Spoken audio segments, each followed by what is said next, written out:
Hello বন্ধুরা, কেমন আছো সবাই? আশা করি বেশ ভালো আছো। তো আমার চ্যানেলে সবাইকে স্বাগত। আমি আজ বানাবো সোয়াবিন রেসিপি। তো সোয়াবিনের এক নতুন ধরনের রেসিপি, যার স্বাদ মাছ মাংসের স্বাদকেও হার মানিয়ে দেবে। তো চলো ঝটপট সেই রেসিপিটা তোমাদের সঙ্গে শেয়ার করে নিই। আমি এই রেসিপি বানানোর জন্য এখানে নিয়েছি 100 গ্রাম সোয়াবিন। প্রথমে সোয়াবিনগুলোকে আমি গরম জলে সেদ্ধ করে নিয়েছি। প্রায় 1 মিনিট মতো সেদ্ধ করে নিলেই হবে। দেখতেই পাচ্ছ খুব সুন্দরভাবে সোয়াবিনগুলো সেদ্ধ হয়ে গেছে। এরপর আমি ঠান্ডা হয়ে যাওয়ার পরে সোয়াবিনগুলোকে এইভাবে জলটা নিংড়ে একটা পাত্রের মধ্যে নিয়ে নিয়েছি। সোয়াবিনগুলোকে আমি বেটে নেব। তার জন্য এখানে মিক্সার নিয়েছি, ওতে দিয়েছি সোয়াবিন, পেঁয়াজ, রসুন, আদা, দুখানা কাঁচা লঙ্কা এবং 2 চামচ বেসন। তো এখানে বেসনটা দিলে স্বাদটাও খুব ভালো হয়। তো বেসন না থাকলেও এখানে তোমরা চালের গুঁড়ি কিংবা কর্নফ্লাওয়ার অ্যাড করতে পারো। তো আমি সমস্ত কিছুকে এইভাবে একসঙ্গে বেটে নিয়েছি। এরপর একটি পাত্রের মধ্যে সমস্ত কিছুকে নিয়ে নিচ্ছি। এরপর এতে দিয়ে দিচ্ছি স্বাদ মতো লবণ, এবং লবণ দেওয়ার পরে এখানে আমি 1 চামচ হলুদ গুঁড়ো দিয়ে দেব 1 চামচ লঙ্কার গুঁড়ো দিয়ে সমস্ত উপকরণগুলিকে আমি খুব সুন্দরভাবে হাতের সাহায্যে মেখে নেব। তো খুব সুন্দরভাবে মাখা হয়ে গেছে।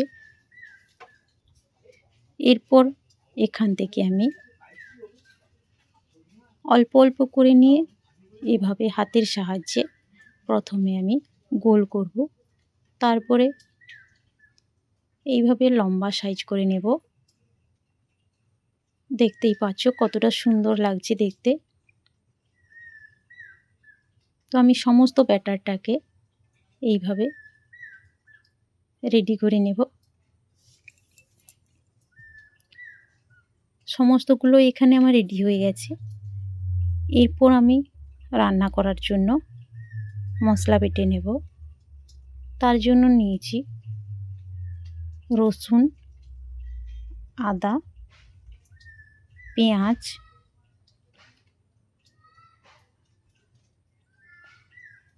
এগুলোকে আমি খুব সুন্দরভাবে বেটে নেব। এখানে আমি ওভেনে কড়াই বসিয়ে দিয়েছি এবং দিয়ে দিয়েছি 2 চামচ মতো সাদা তেল। তেলটা গরম হয়ে এলে এইভাবে খুন্তির সাহায্যে কড়াইয়ের চারপাশটা মাখিয়ে নেব। এরপর ওই গরম তেলের মধ্যে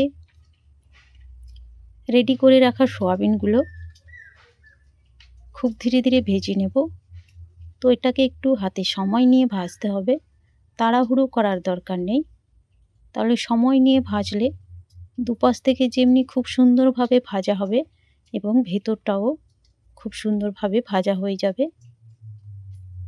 তো এইভাবে উল্টে পাল্টে আমি ভেজে নিচ্ছি।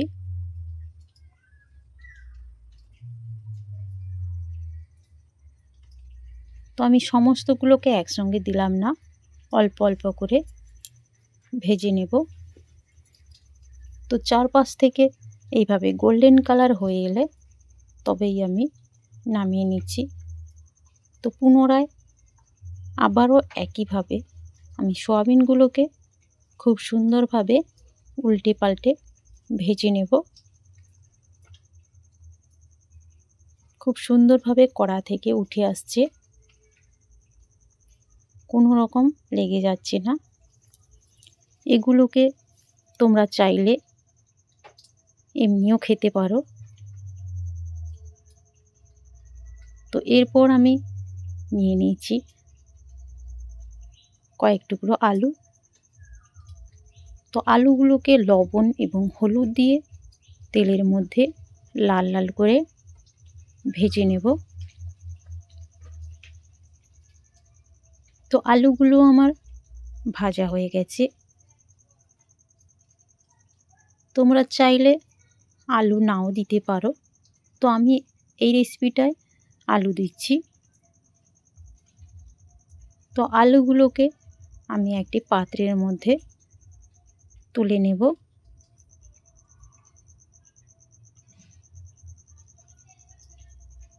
এবার ওই কড়াইতে আমি আবারও কিছুটা তেল দিয়ে দিচ্ছি।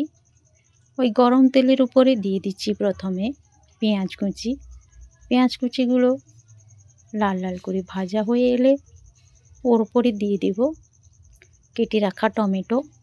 এখানে আমি একখানা বড় সাইজের টমেটো নিয়েছি এবং এইভাবে আমি কেটে নিয়েছি। দিয়ে দিয়েছি ওর উপরে বেটে রাখা মশলা। এরপর মশলা এবং টমেটো সমস্ত কিছুকে নেড়ে নেব। তো টমেটোটা যাতে তাড়াতাড়ি গলে যায় তার জন্য আমি এখানে লবণ দিয়ে দিয়েছি। তো মশলা থেকে তেল ছেড়ে এলে এরপর আমি ওতে দিয়ে দিচ্ছি জিরে গুঁড়ো এবং ধনে গুঁড়ো, দিয়ে দিচ্ছি 1 চামচ লঙ্কার গুঁড়ো, হলুদ গুঁড়ো, চিনি দিয়ে আবারও সমস্ত মশলাটাকে এভাবে কষিয়ে নেব। তারপরে দিয়ে দিচ্ছি ভেজে রাখা আলু। আলুগুলোকে খুবভাবে মশলার সাথে কষানো হয়ে গেলে এরপর আমি দিয়ে দেব পরিমাণ মতো জল।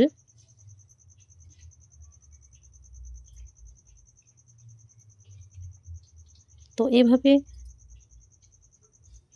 ফুটতে থাক।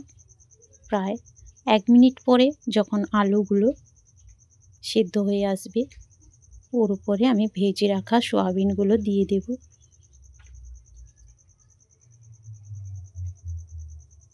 তো সয়াবিনগুলো দেওয়ার পর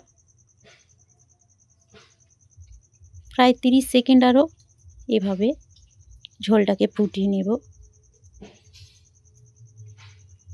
দিয়ে দিচ্ছি গরম মশলার গুঁড়ো। তো বন্ধুরা, এভাবে তোমরা বাড়িতে অবশ্যই বানিয়ে খেও। তো এই রেসিপিটা ভালো লাগলে অবশ্যই একটি লাইক করবে। অসংখ্য ধন্যবাদ সম্পূর্ণ রেসিপি দেখার জন্য।